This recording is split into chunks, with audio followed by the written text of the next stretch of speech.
Hi friends, welcome to my channel. இந்த வீடியோல நாம ஒரு சூப்பரான நான்வெஜ் ரெசிபி தான் பார்க்க போறோம். சிக்கனை வந்து டிஃபரண்டா எப்படி ஃப்ரை பண்ணி சாப்பிடலாம் அப்படினு தான் பார்க்க போறோம். நம்ம கடையில எல்லாம் போயிட்டு கிறிஸ்பியா சிக்கன் சாப்பிட்றோம். அதே சிக்கனை நம்ம வீட்ல எப்படி அந்த கார்ன்ஃப்ளேக்ஸ்லாம் போட்டு செஞ்சா எப்படி இருக்கும்னு பார்க்கலாம். சோ வாங்க வீடியோக்குள்ள போகலாம்.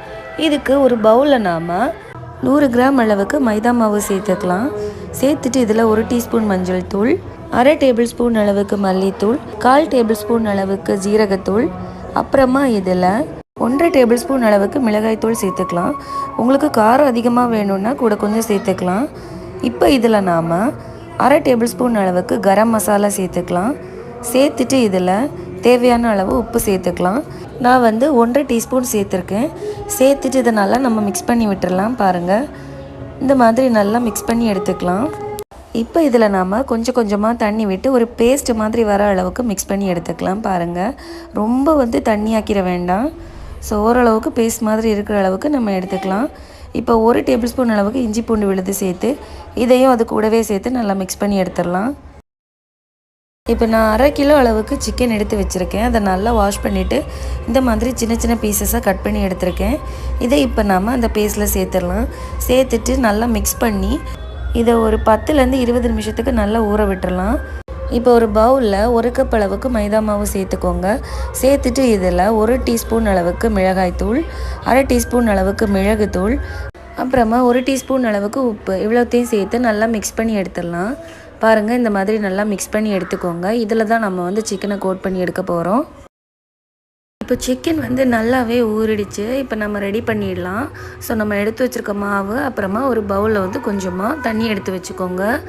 இப்போ நாம் சிக்கனை வந்து இந்த மாவில் போட்டு நல்லா கோட் பண்ணி எடுத்துக்கலாம்.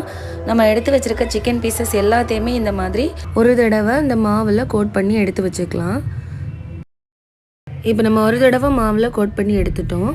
இனிமே இதை வந்து நாம் தண்ணியில் வந்து போட்டு வச்சுட்டு அதுக்கப்புறமா மறுபடியும் அந்த மாவில் கோட் பண்ணி எடுத்துகிட்டு நம்ம வந்து இந்த கலாக்ஸில் போட்டு எடுக்க போகிறோம். ஸோ இப்போ நாம் எல்லாத்தையும் தண்ணியில் போட்டுடலாம். தண்ணி வந்து சூடான தண்ணியாக இருக்கக்கூடாது, நார்மலான வாட்டராக இருந்தால் போதும். ஸோ இந்த மாதிரி போட்டு வச்சுட்டு ஒன்று ஒன்றா எடுத்து நம்ம மாவில் மறுபடியும் டிப் பண்ணி எடுத்த அப்புறமா லைட்டாக அந்த கலாக்ஸில் போட்டு நம்ம எடுத்துடலாம். அப்போ நமக்கு இன்னும் கிறிஸ்பியாக இருக்கும்.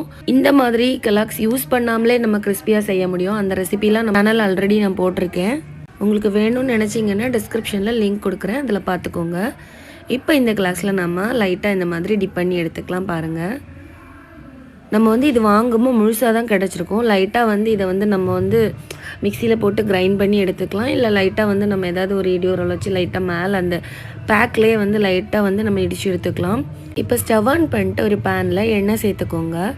எண்ணெய் சூடானதும் நம்ம சிக்கன் பீசஸ்லாம் ஒன்று ஒன்றா சேர்த்துடலாம். நான் வந்து இது ஒரு 2 பேட்சாக போட்டு எடுப்பேன். ஒரேடியாக நம்ம சேர்த்தாலும் வந்து ரொம்ப ஒன்றோட ஒன்று ஒட்டி ஒழுங்காக வந்து ஃப்ரை ஆகி வராது. இது பார்த்தாலே உங்களுக்கு தெரியும் எந்த அளவுக்கு அது நல்லா ஃப்ரை ஆகி வருதுன்னு. இப்போ இதை நம்ம திருப்பி போட்டுடலாம். இது வந்து லைட்டாக கோல்டன் ப்ரௌன் ஆகிற வரைக்கும் நம்ம ஃப்ரை பண்ணி எடுக்கணும். அப்போ தான் நல்லாயிருக்கும் அதோட டேஸ்ட்டு. உள்ளேயும் சிக்கன் நல்லா வேகணும்ல, அதுக்காக நம்ம கரெக்டாக இந்த கலர் வர வரைக்கும் நல்லா வேக வச்சு எடுத்துடலாம். இப்போ நம்ம இதை வந்து மாற்றிடலாம். அடுத்த செட்டையும் நான் இப்போ போட்டுடுறேன். அவ்வளோதான், நம்மளோட சூப்பரான கிறிஸ்பியான சிக்கன் ரெசிபி ரெடி ஆகிடுச்சு. எப்பயுமே நம்ம ஒரே மாதிரி செய்யாமல் டிஃப்ரெண்ட்டாக செஞ்சு பார்த்தா நல்லா தானே இருக்கும். இந்த ரெசிப்பியை நீங்களும் இது வரைக்கும் சாப்பிட்டதில்லைன்னா ஒரு தடவை ட்ரை பண்ணி பாருங்கள். ட்ரை பண்ணி பார்த்துட்டு எப்படி இருந்ததுன்னு கமெண்ட்டில் சொல்லுங்கள். இந்த வீடியோ உங்களுக்கு பிடிச்சிருந்தா அப்படியே லைக் போட்டுட்டு இது வரைக்கும் நம்ம சேனலை சப்ஸ்கிரைப் பண்ணாதவங்க சப்ஸ்கிரைப் பண்ணிவிடுங்க. பெல் ஐக்கானையும் கிளிக் பண்ணிவிடுங்க. அப்போ தான் நான் போடுற வீடியோலாம் உங்களுக்கு ஈஸியாக பார்க்க முடியும். தேங்க்யூ.